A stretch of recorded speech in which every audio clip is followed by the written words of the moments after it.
Live. Perfect. Thank you all so much for joining us this morning. For those of you who don't know me, I'm Shiobhan Waterfield, an Associate Director here at Frazer Jones. I lead on the recruitment of the best talent across the Midlands and north of the UK. But today we are here to talk about the Employment Rights Act 2025. So I am accompanied by Claire Elston, the Managing Director of Elston HR, to talk us through what we need to have in place, where we need to get to, and tools and measures in order to do so. So without further ado, over to you, Claire. Thank you. Thanks, Siobhan. Good morning, everybody. So as Siobhan said, we're here to talk about the updated kind of new Employment Rights Act, which is the biggest shake-up we're seeing in a workplace in a generation, really, because it's quite significantly different to what we've had before. So there's lots of different things coming in, and we're going to talk through all of those stages as we go through. Hopefully my slides will click. There we go, working perfectly. So as Siobhan said, I'm Claire. I'll be taking you through today. There is quite a lot to get through, so we'll save any Q&A to the end, and if we don't have enough time or you have questions and you need to get going, pop them into the Q&A function or into the notes, and we will come back to you with a Q&A document afterwards if we need to. So what we're going to cover, there's quite a lot to get through. There's quite a lot of slides, so hopefully we'll get through okay. So we've got the changes that came in around April 26. We've then got the October and then the January ones that are still to come. So April, we had the statutory sick pay reforms, day one family leave and collective redundancy penalties, which we'll go into more detail.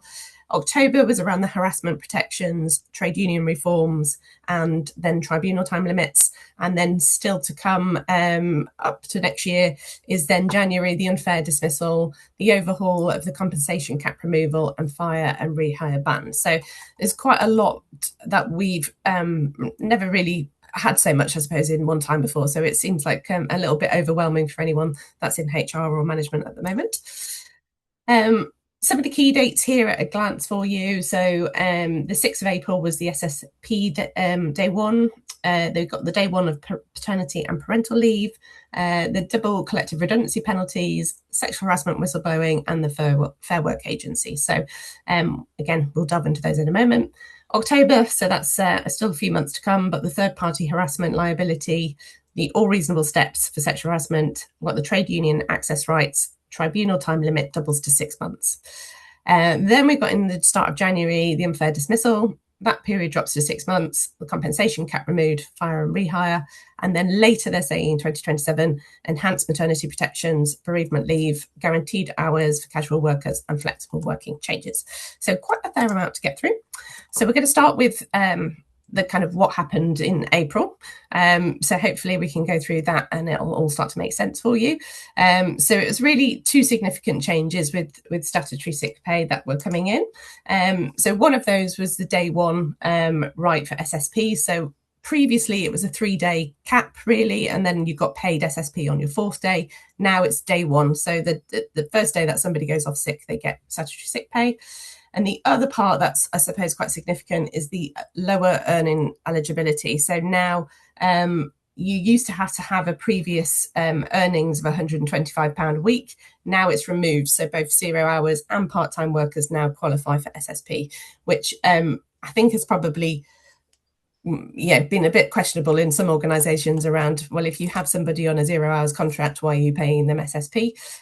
But obviously they're also looking to kind of get rid of those 0 hours contracts at some point next year as well. So that is why these have come into play. Next slide. So the SSP rate rose to up to from £118 to £123 a week. There's a new formula ensures no one receives more in SSP than they earn, and the employees now get whichever is lower, so either the standard weekly rate or 80% of their average weekly earnings. For a full-time employee, this does work out to be around £25 a week. £25 a week, £25 a day, sorry, that wouldn't be very much. And then therefore, it hopefully question people taking that time if they weren't genuinely sick, because £25 is not enough, but hopefully having that £25 is better than nothing for some of the people who are on casual contracts and 0 hours. So it's working in both favours, I suppose, to some extent there. What do we need to do then? So I think the most important thing that we could do is update our absence policies and template employment contracts. So we need to remove any references to lower earnings limits and to statutory sick pay only being payable from day 4, as those provisions no longer apply. So we just need to make sure your absence policies and your contracts are updated. Briefing managers and staff, so making sure that everybody knows the rules, they know that they've changed, they know how to flag the potential financial impact to business leaders. So obviously this is really important for how we manage sickness processes. And one of the key ones is checking your payroll system. So any internal system needs to be set to day 1 for SSP, or if you're using an external payroll provider, you just need to make sure that they've put that in place, which most people will have hopefully done that by now, as we are a few months behind that. So what further steps could we do? Review those absence procedures. It's a really good time to think about how do we reduce absence. It's a big cost to the business. So actually, do managers hold their kind of back to work interviews? Have they been doing them every time? Are they doing them successfully? Are they completing all the forms that you need? Are you picking up on any kind of suspicious patterns? This is where things like the Bradford factor, where it's a point scoring system, can come in, so you can see whether there's any patterns of absence, and review your company sick pay schemes as well, because if you're paying the occupational sick pay, check whether this changes affects you, because obviously if you had a 3-day waiting period for your company sick pay, you might need to adjust that to either statutory for those days and then the company sick pay comes in. So always have a think about that, and obviously some of you may need to consult with people if you make those changes. So what do we do around communicating? Follow your usual absence reporting procedures. Managers need to monitor absence closely. Excessive sickness absence will trigger your absence procedures and obviously could ultimately result in dismissal if somebody was going through those processes and not following the correct processes or taking excessive absence. Obviously being careful of disabilities. And then taking a non-genuine absence as a disciplinary offence. So hopefully you don't have that within your organisations, but there is a really important to closely manage it. I worked for a manufacturing organisation years ago, and we introduced Bradford factor, and our sickness rates went down by 50% in the first couple of weeks of putting it in. So I think it depends on whether you're in an industry where you get a lot of sickness or not. Hopefully there's trust there with the employees, but for some organisations you don't necessarily have that working relationship with people. So therefore sometimes managing it in a better way is the way forward. What else happened then? So in April, there was the day 1 paternity and parental leave. So 2 changes came into force. So parental leave became a day 1 right. So previously employers needed 26 weeks of service to qualify. For paternity pay, they need 26 weeks of service. So although it's come a day 1 right, they do still need some service to get the pay. And then you've got unpaid parental leave, also became a day 1 right of employment, and that used to be subject to 1 year's service requirement. So newly eligible employees become entitled to give notice of their intention to take paternity or parental leave from the 18th of February. Well, obviously that's already gone. And then that's obviously that process and started flowing by that point. There's one more change worth mentioning here, and it's an ERA provision, but it takes effect on the same date. So it was the 6th of April that bereaved fathers and partners have been entitled to up to 52 weeks of paternity leave if the mother or primary adopter dies within the first year of the child's life. Hopefully, obviously, you would never need to use that, but it needs to be in your policy to be able to show that you offer that, because obviously that is a legal provision. Excuse me. I just jumped on, excuse me. I don't know what happened, but I went too far forward. Oh, excuse me. Oh, let's start again. Right, start again. We will. There we go. Back to the right place. So we've then got collective redundancies. So this was quite a significant change. So if you've ever made like large scale redundancies within your organisation, this really matters. So the law says that if you're thinking about making 20 or more employees redundant as a single establishment and a rolling 90-day period, you have to consult with a recognised union, or if you don't have a recognised union, with elected employees. So the purpose of the consultation is to minimise the impact of redundancies, and the consultation has to last at least 30 days before the 6th of April. So a tribunal could order you to pay an award of 90 days pay to each affected employee if you haven't followed that process, and that's now risen to 180 days pay. So they've basically doubled it. Basically, this is around a single establishment. So if you've got a single establishment, more than 20, obviously you could be, it could be the 180 days that you could get charged for. It also looks at organisations wide. So again, if you're looking to make any kind of redundancies, it's just worth checking that off with somebody. But obviously, and making sure you follow the right process is really important.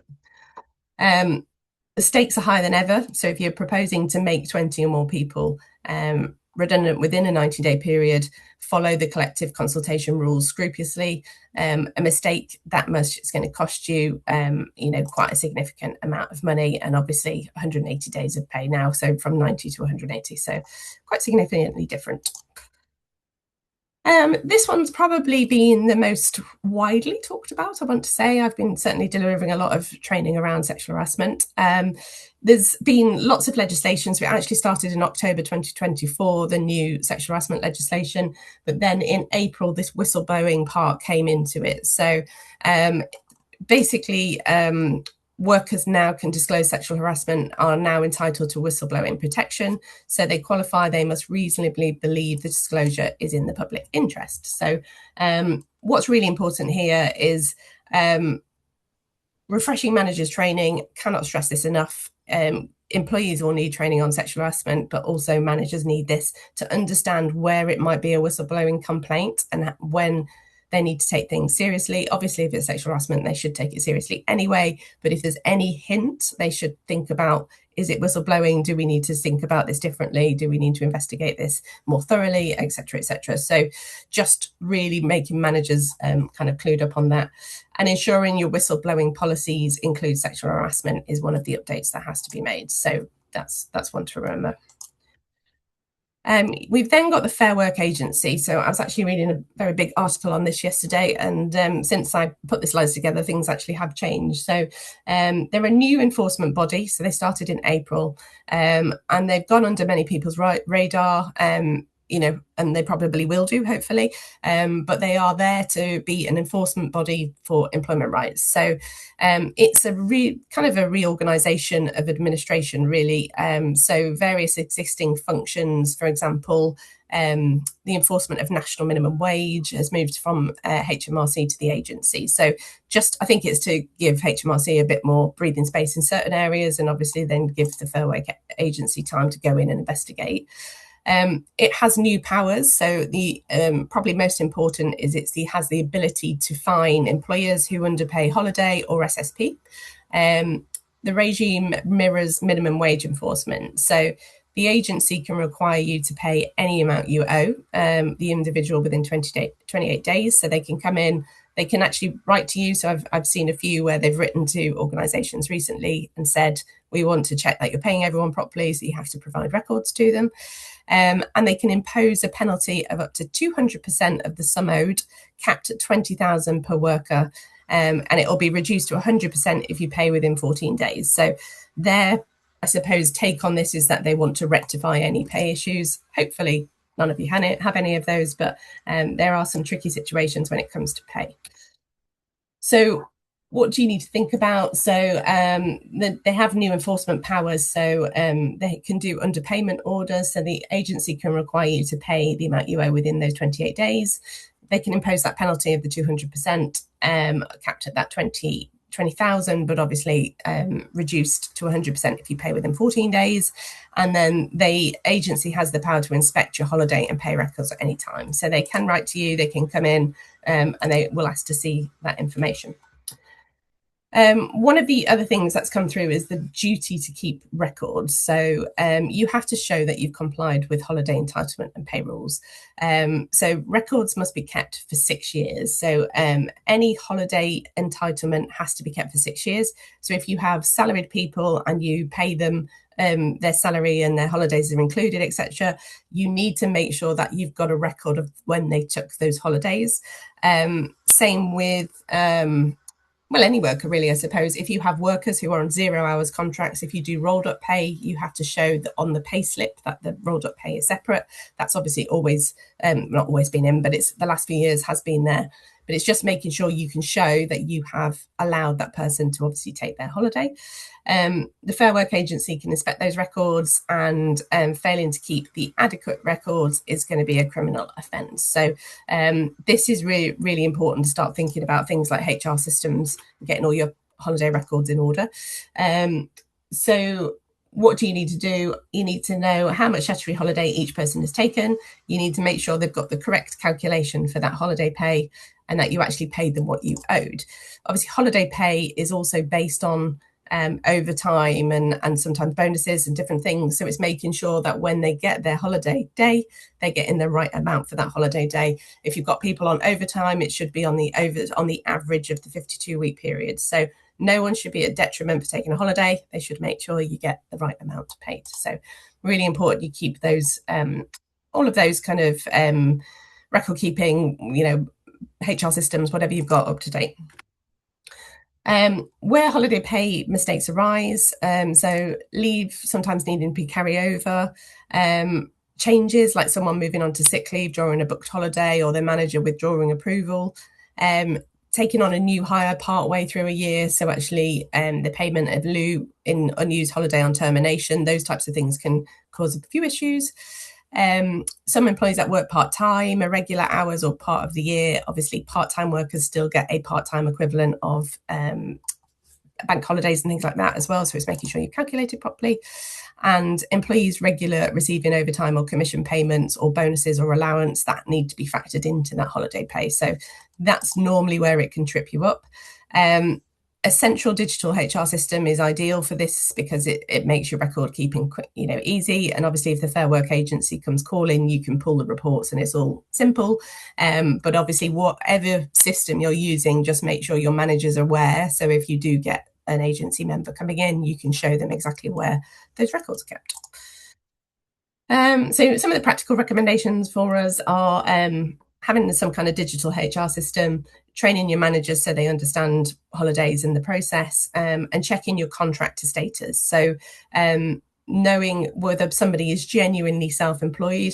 We often have quite a few issues where people come back saying they thought they were self-employed, but actually they've decided they think they might be employed, and then you owe them holidays. So obviously making sure that they are clear in any kind of IR35 status and whether they are definitely self-employed or a contractor as well, very important. So who's most at risk? So unless you're a large business, it's doubtful the agency will randomly come knocking. And I've written that, but actually since I've written that, I've seen through one of my HR groups that I'm online that actually the Fair Work Agency have actually started contacting a lot of small businesses. So as much as we thought it wasn't going to be it was going to be large businesses, they are contacting smaller businesses too. So I think nobody is particularly safe really in this. So they could come knocking at any point. And any employees can still bring unlawful deductions from wages in the usual way. And good record keeping can protect you from such complaints. So really important. And you also need to make sure that you haven't misclassified anyone as self-employed when they're actually entitled to holiday pay. So checking that independent contractor status, checking whether their work has drifted towards more of an employee status than a worker status, for example, or just checking all of those things is really important. Right. We got through April. As I say, we can breathe for a second. And then the new rules come in October around harassment, trade unions, and the tribunal limits as well. So I say as much as we breathe, we're probably getting quite close to October. I shouldn't say that in the summer, should I? But we probably are. So now we've got the harassment at work and two connected changes. So this is a really big deal, this third-party harassment, if you're in public-facing businesses like hospitality, retail. Basically, the customer, client, contracts a supplier or any kind of visitor harasses a member of staff, you can be held liable as the business owner. Even though you don't employ that person that's necessarily behaving badly, you will have to defend to show that you took all reasonable steps to prevent it. So in brackets reasonable steps here is depends on the size of your business as to what it's reasonable, but what they are doing now, and actually this started a long time ago, so we should start to see this in tribunal soon, but you get a 25% uplift on compensation if you can't show you've taken all reasonable steps. So reasonable steps are training, risk assessments, all those types of things that you would probably do, but it's just making sure, especially thinking about the third party element, have you checked your contractors, have you checked they've had training, all those types of things.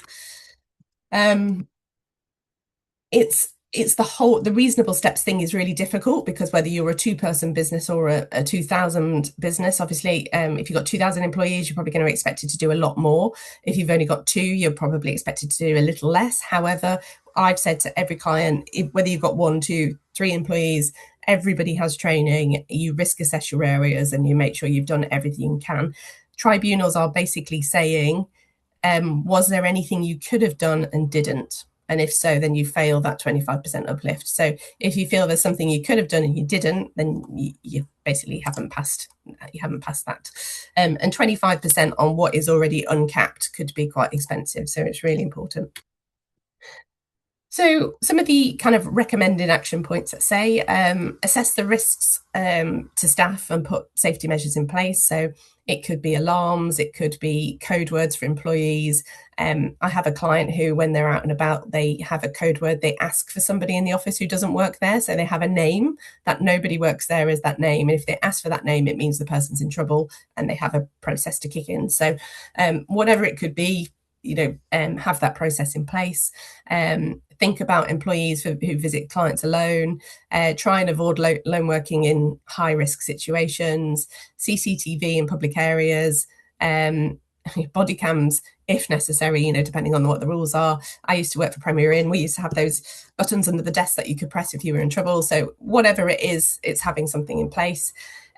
Setting clear expectations with your third parties, so signs, handouts, recorded phone messages, communicating that harassing your staff is unacceptable, and obviously if they did, you'd withdraw their services from working with you. Think about that contractor relationship. So again, thinking about, is there any breaches of that contract? Would you terminate the contract? Do you have it in your service agreement with them to say, we expect that all of your everybody you're putting on our site has been trained in sexual harassment, for example. Update your anti-harassment policy and training. So both should cover third-party harassment and encourage employees to report incidents. A lot of people have done a reporting line. I know us as an external consultancy, we're often our clients' external line. So if anyone's got a problem, they report it to us, for example. So it's just having something set up where people can report it. Take your allegations seriously, I think is obviously really important. So if any allegation comes up, it needs to be investigated. You need to have a clear trail of evidence of what you've done. And if they work for a client or contractor, you may need to ask for a discipline against them or, within their organisation. Support affected employees. So you might need counselling, phase returns, help filing the police reports, etc.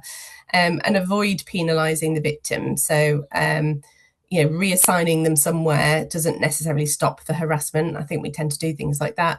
And I still see it in organisations today where the person who claims the harassment is the one that ends up leaving rather than the person who's doing the harassing. So just making sure that we're dealing with it in the right way.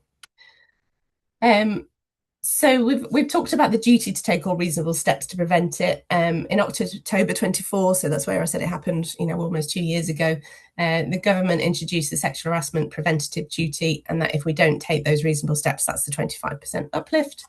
The ERA is tightening this, so you'll need to take all reasonable steps to prevent it, and that's the 25% uplift. And regulations specify what counts of all reasonable steps are expected in 2027. So although this has come in, we're also waiting for further guidelines on it as well. There is quite a lot out there, and I think, we've assessed what most of the reasonable steps you can start doing already are. So I would get those started. Assess your risk, get some risk assessments in place. have a policy and an anti-harassment policy, train your workforce and managers with regular refreshers. I would also say on the policies, have a separate sexual harassment one as well is good. Actively look for problems through methods like anonymous staff surveys, and monitor and review and revisit your policies annually and any risk assessments. So this is not a tick box by any stretch of the imagination. This has to be done properly, so really important.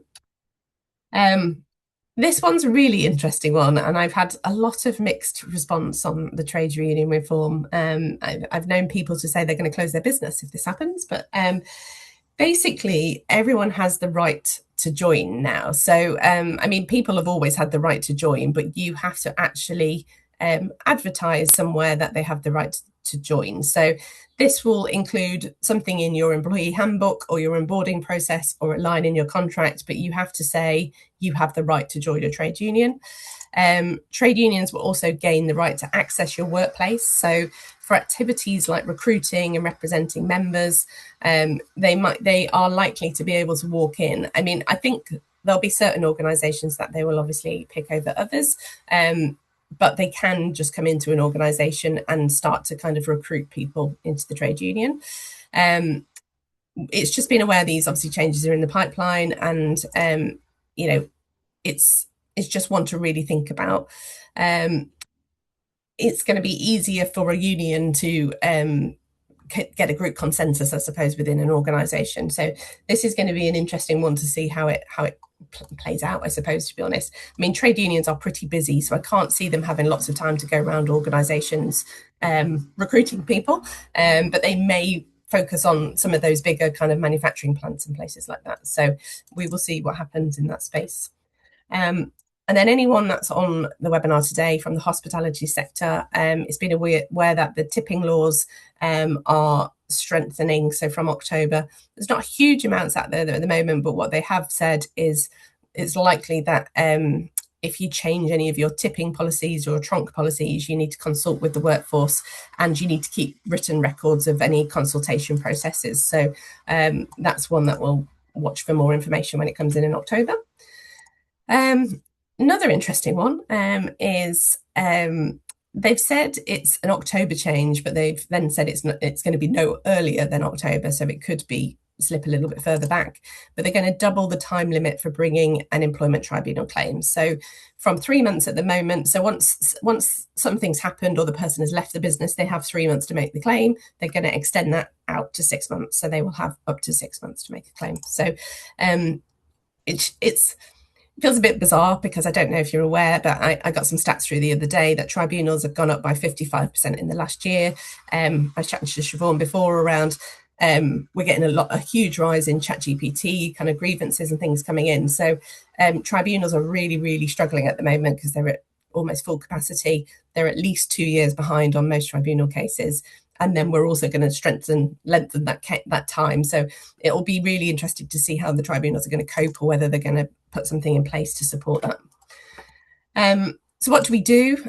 Review your retention periods for HR records. So don't delete anything until at least 9 months after someone has left, because ACAS will normally try to facilitate a settlement, and that could extend the time even further. So we kind of say make sure 9 months, because it could come in later.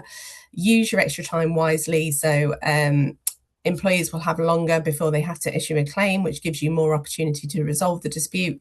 Use ACAS, the conciliation services, and try and settle differences instead of claim going to tribunal. Tribunal's extremely expensive, so if you can resolve matters before that, then that's a good thing to do.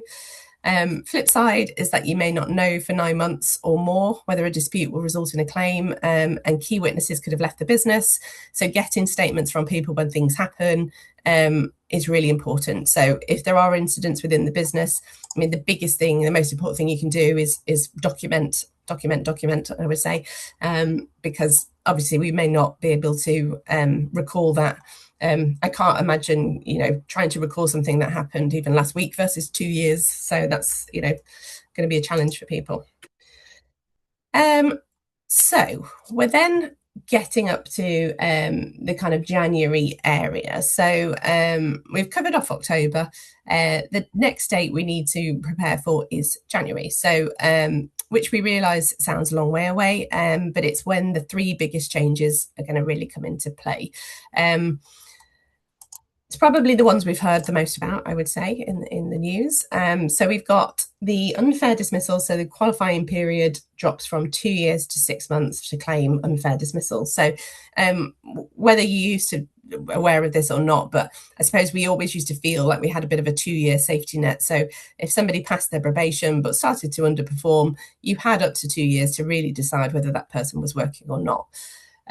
That's now gone down to 6 months. So that is going to have a real big impact on processes. So we'll talk about that in a second. Compensation caps. So both the 52-week and the 118,000 caps are being abolished. So they're going to be, there's no top cap. And then fire and rehire automatically becomes unfair to dismiss someone to refuse contract change. So there was quite a bit in the news. I can't remember what company it was, but they tried to dismiss people off one contract and re-engage them on another on worse terms.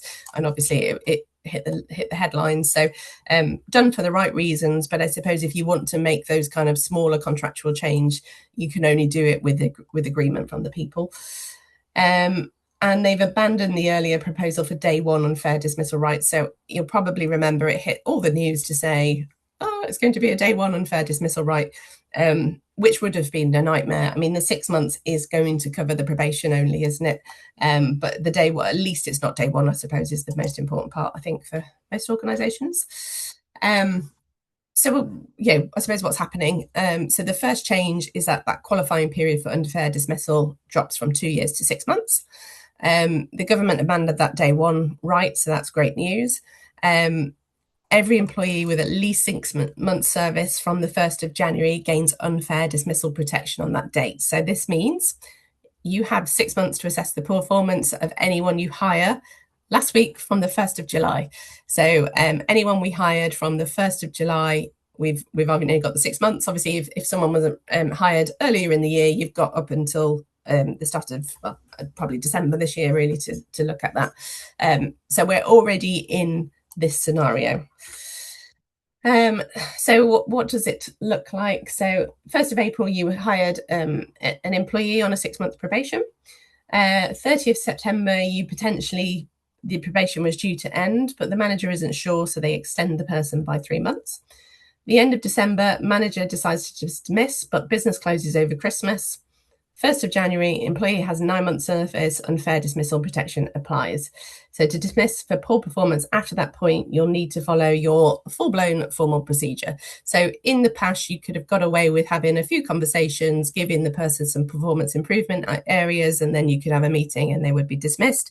You will now have to show you've done a full performance improvement process with the disciplinaries that go alongside that along the way. So there'll be no this isn't thanks, but it's not working kind of conversations.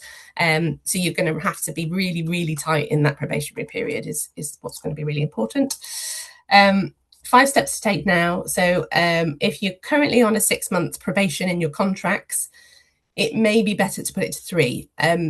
It's a really interesting one, this, and I'm still debating it a little bit. If you put someone on 3, you can then extend it out, but you can only extend it out by about 5.5 months because you need to take into account their notice period. Sorry, so the whole period can only really be, it's basically 6 months minus the week if it's a week's notice. So if you do 3 months, you can then say, well, we'll extend you out by a further 2.5 months.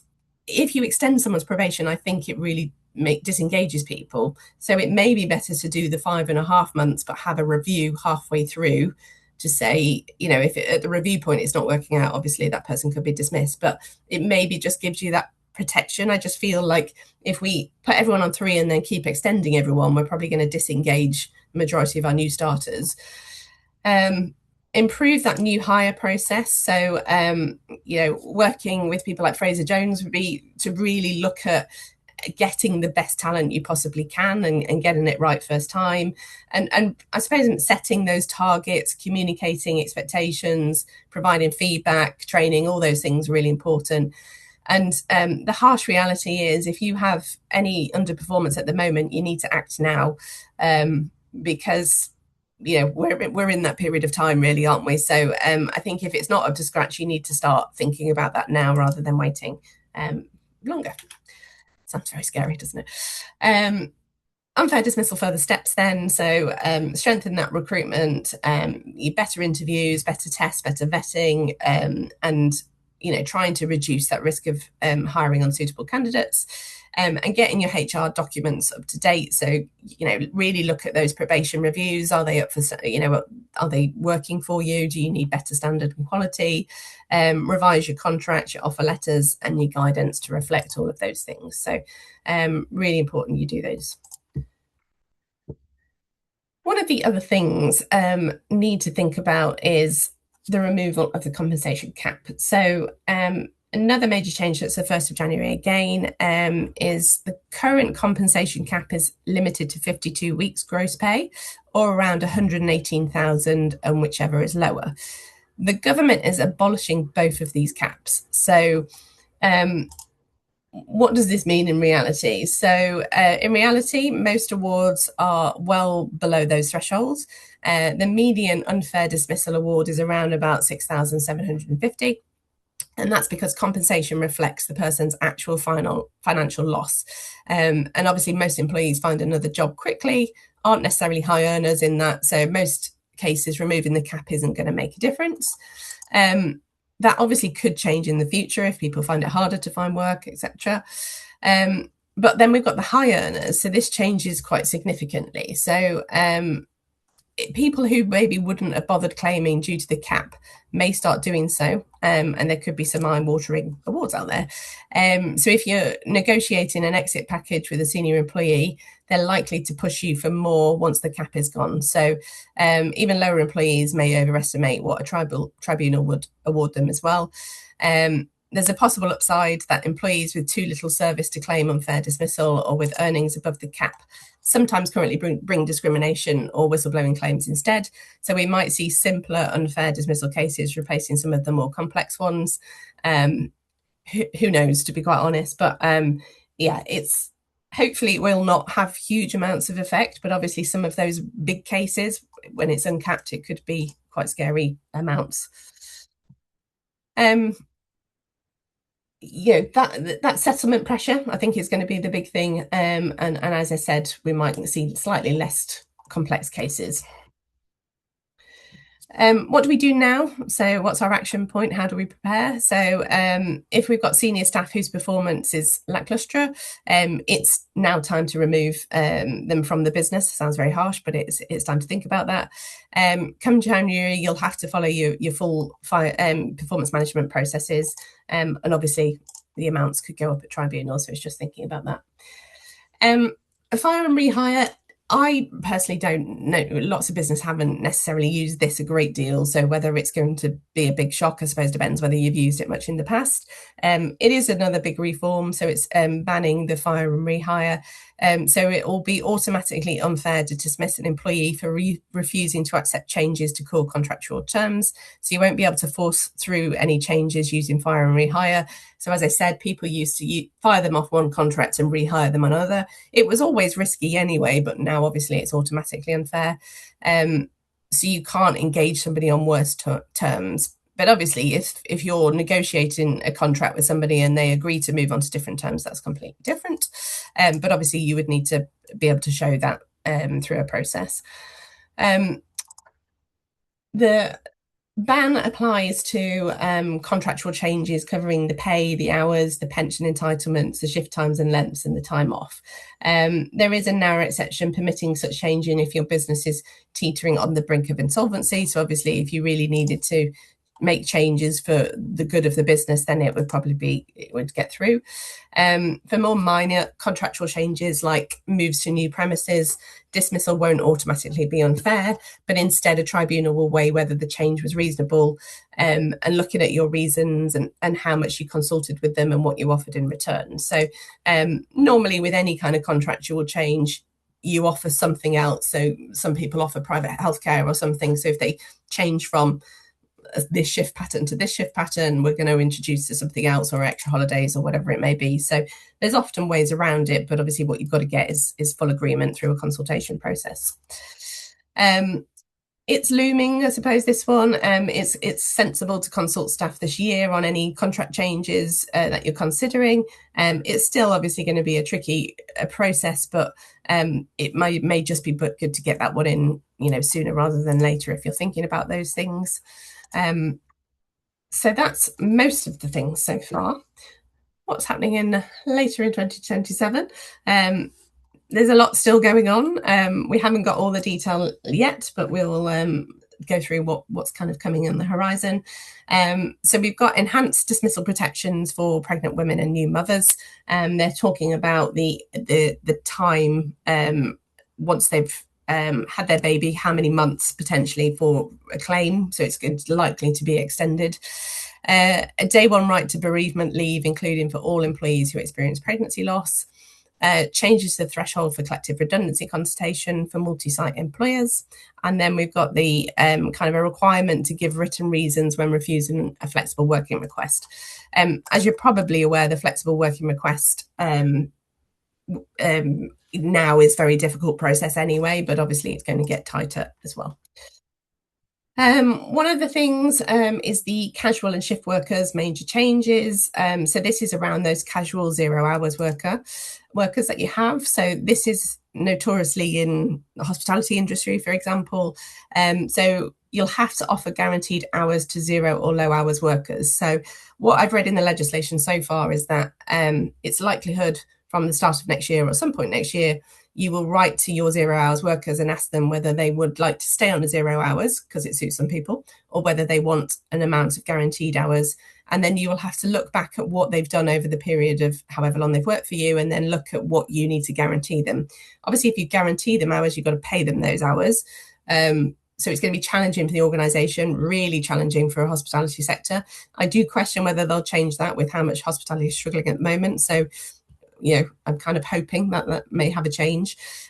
Totally understand why they're doing it, because a lot of people can exploit people on 0 hours, but there are a lot of genuine reasons for using 0 hours as well. Giving shift workers reasonable notice of shifts. So at the moment, there's a lot of kind of, could you cover that shift, etc. They're trying to look at, could you have a bit of a better shift system? But again, some industries will not be able to support that. And paying shift workers any shifts that you cancel, curtail, or move at short notice. So if you're going to have a policy that if you cancel them within a 24-hour period or whatever that may be, you would have to pay them. So yeah, quite significant changes coming up for that, I think, for the hospitality sector in particular. Casual workers, so start mapping what you're doing. I suppose this is what we can really do. Thinking about, why do we typically recruit to casual workers? Is it students, for example? Are they unlikely to accept guaranteed hours offer because they need the flexibility? Thinking about those types of people and, writing to them potentially once we get this new legislation in to see whether that suits them. I work with a lot of businesses who have real flexible people because they work for different organisations and other people. So actually 0 hours suits them. So I think it won't bother some people. Thinking about what hours are they working, so understanding the actual patterns, that can help you assess what it's likely to look like in the future, and how much are we kind of changing things short notice, and can we make this avoidable? Can we start to think about how we can manage that a little bit better? Can't necessarily always do that, can we? But I think we don't need to worry about it. As I said there, don't be too preoccupied at the moment. We're going to hear a lot more, but I think at the moment we'll not panic for now. So putting it all together, we've covered a lot of ground. So I wanted to just finish by talking about some of the key takeaways, and then we can go to a Q&A. Update for April changes obviously have already happened. So if you haven't already done it, you need to do these things now. So update all your documentation and policies, SSP from day one, your day one for paternity and parental leave, your double collective redundancy penalties. Obviously you don't need to put that anywhere, but just keep that in mind. And then keeping that holiday records, keeping everything up to date for the Fair Work Agency. We can prepare for the October harassment reform. So review our risks, so update our workplace risk assessments, get that training done for managers and employees, updating our policies to include that third party coverage. So if we can get that in place now and start acting upon that, that would be great. And then get your house in order for probations. I think this is probably one of your really important ones. So obviously that qualifying period dropping to 6 months in January. Think about shortening that probation. Again, think about whether you want that 3 months or the 5 months and 3 weeks. Improve assessment, so set measurable targets and provide regular feedback. Act on the underperformance before January and get your documents updated. This is a key time, I think, to really invest in some training on performance management for your managers, how to do it effectively, properly. You are not going to get away with lack of documentation anymore. You're going to have to follow the full performance improvement processes. So the sooner everyone gets to do that, the better, I think. Watch that fire and rehire. So if you're still considering any major contract changes, try and get them done this year, but obviously still being mindful that it's not a free for all this year. You can get away with it, but it just obviously would be slightly better if you did it this year. But also seek advice from your HR and lawyers if you need to, and then start looking at that mapping of your casual hours workforce position. We know it's coming, so just start thinking about it, I suppose, at some point. If I get updates on that, I will regularly put them on LinkedIn so you can see them. It's a mammoth piece of legislation, so keep plugged in. I'll speak to Siobhan about maybe we'll do another one of these maybe later in the year if we've got some more information. All we can do is stay informed, stay connected, take action on the things we can. My email address is there if you need anything, and I'm good to put to Q&A. What's the best way of doing this? I think we have a few questions already that have come in, Claire. If you want, can you see those? Do you want me to read them to you? I think I can see them. So if someone is sick when they have booked holiday, should we automatically change this to sick or give them the option? Normally your policy states that if somebody's sick, they have to phone in as if they were at work. So you would normally give them the opportunity, but what they should do, depending on your policy, is phone in sick as per the normal process. Hence why most people don't end up getting sick pay for that period of time, if that helps. So review policy. I think that's my answer to most things.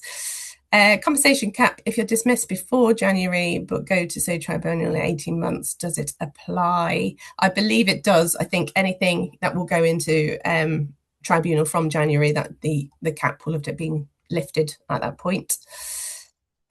What can we do if we need to introduce out of hours to fulfill client contractual agreements, offering enhanced pay for coverage of shift rotas after consultation if no one in the team agrees to change in T's and C's?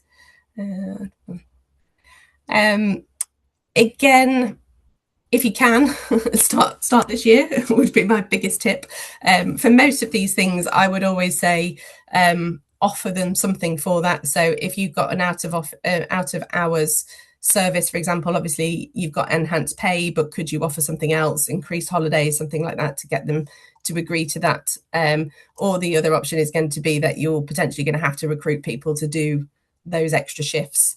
But if you can, I would say get it done this year whilst you can. With trade unions, can they just walk into a business without any notice or process? Can we ask them to station outside? What if the building is a shared building? So apparently we are actually going to be fined. So as an employer, you can be fined if you don't allow them access. You would hope they would notify you, but I think the chances are probably quite slim. So if they do arrive, you aren't allowed to send them away. If you've got a shared building or something, I suppose it would be maybe thinking about, do you have a space or somewhere that they could go? Or yeah, you've got to think about that, I suppose, whether there's a cafeteria or something they could go sit in, or a room. But yeah, you actually get fined for not allowing them in. So quite a significant change, that one. I think that's the one that's scaring most people actually at the moment. And with the unfair dismissal period, does the 6 months include notice? So if it's a 1 month notice contractually during probation, yes, it does. So we always say, make sure your notice is extra. So yeah, put it as 5 months. And that's why I say it's such a difficult one to come to the conclusion of whether you do a 3 months with an extension, or you just set it as 5, or 5 months for 3 weeks. But you've got to be really careful not to go over that period of time. So I think, yeah, try and get in there for that before that 5 months, I suppose, which I actually think it's going to go against people, because I think before, where you might have given somebody the benefit to extend their probation a bit longer, I feel like people are actually going to be harsher in probation. So I'm not entirely sure this is adding benefit, but I don't know. I can see why they're doing it for some reasons, but then others you do question it. Any other questions? Hopefully I haven't scared everyone. There's a lot in there. Any other questions? I had a question, Claire. Mm. The Fair Work Agency, how are they assessing who it is they're reaching out to understand what's in place? Is it auditing records through HMRC, or is it referral or flags from employees, or the workforce? Yeah, a bit of all of Okay. those. So where there would have been a question around pay, for example, before, it would be the Fair Work Agency that would look at whether the records are correct and you're paying properly. So, and if an employee can report them, so an employee could report the business to the Fair Work Agency. They've randomly, so in the HR group I'm part of, some people have just had letters to really small organisations just saying, we're the Fair Work Agency and we just want to check that you're paying correctly. I kind of think I don't know if there's method to it, or whether it's just a case of they're trying to cover everybody and everything. We honestly thought before that it was really going to be the large organisations, but actually smaller organisations have had these letters as well. So hopefully, I mean, everyone's doing things correctly, but I mean, I come across organisations that don't know that they're meant to have put certain payments into holiday pay. They don't know that actually they should have also included overtime. They don't know that bonuses and things, even tipping trunk now in hospitality, you also need to receive that on holiday, for example. So there's all sorts of bizarre things that go into it. So you could be caught out without knowing, I think, is the worrying part of it. So try and get a bit of an audit, I suppose, of your records. There is another question that's come through. When will we get guidance on the regular reminders of the right to join a trade union? So they haven't put anything out at the moment. What I'm a member of a kind of legal group, and what they've said to do is just to put in, a statement into the contract. We potentially will put in something into the handbook. I wouldn't go as far as to say, let's put posters around your business. I don't think anyone wants to truly advertise it, but I think you just need to show that you've done something to say you have the right. I mean, everyone has the right now to join, so nothing changes. I suppose you've just got to say you have the right. You can put it into your offer letter or onboarding process just to remind you have the right to join a trade union. People don't join now because it costs them a monthly fee. So I can't see suddenly somebody be saying, yeah, great, I'm going to join. Obviously, there are industries out there that are very regulated by trade unions and they all join. But I would say it's very, very few and far between I ever see in the private sector. Anything else? We answered them all. I think there is one more. What if the business say they don't recognize a trade union? It doesn't matter. So this is the scariest big part, is obviously none of the private sector, well, not none of them, but majority of the private sector organisations don't recognise a union. If the union come in and they recruited majority of your members, you are then part of a union almost, and you would have to then consult through those union. And that's what's scaring a lot of people. Like I said, I have had one business owner saying, if that happens, I'm shutting my business. I said, don't panic. I really don't think a local business who's a smaller business is likely to be taken over by a trade union. And it sounds scary, and I think it's the one that scares me a little bit. But I think reality, they just don't have enough trade union staff to be going out and recruiting everywhere. They probably will go into humongous manufacturing plants, but not the smaller businesses, I wouldn't say. Don't hold me to that if they do. In fact, tell me if they contact you. I'd be interested. Is that everything?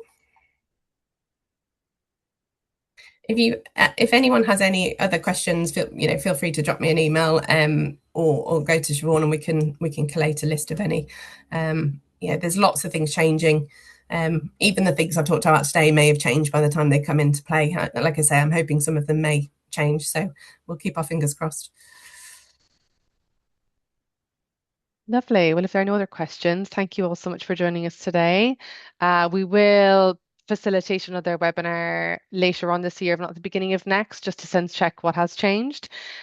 So, yep, as Claire said, please do reach out to us if you have any questions, but otherwise, we will be in touch with further details later on this year. Great. Thank you, everybody. Thank you.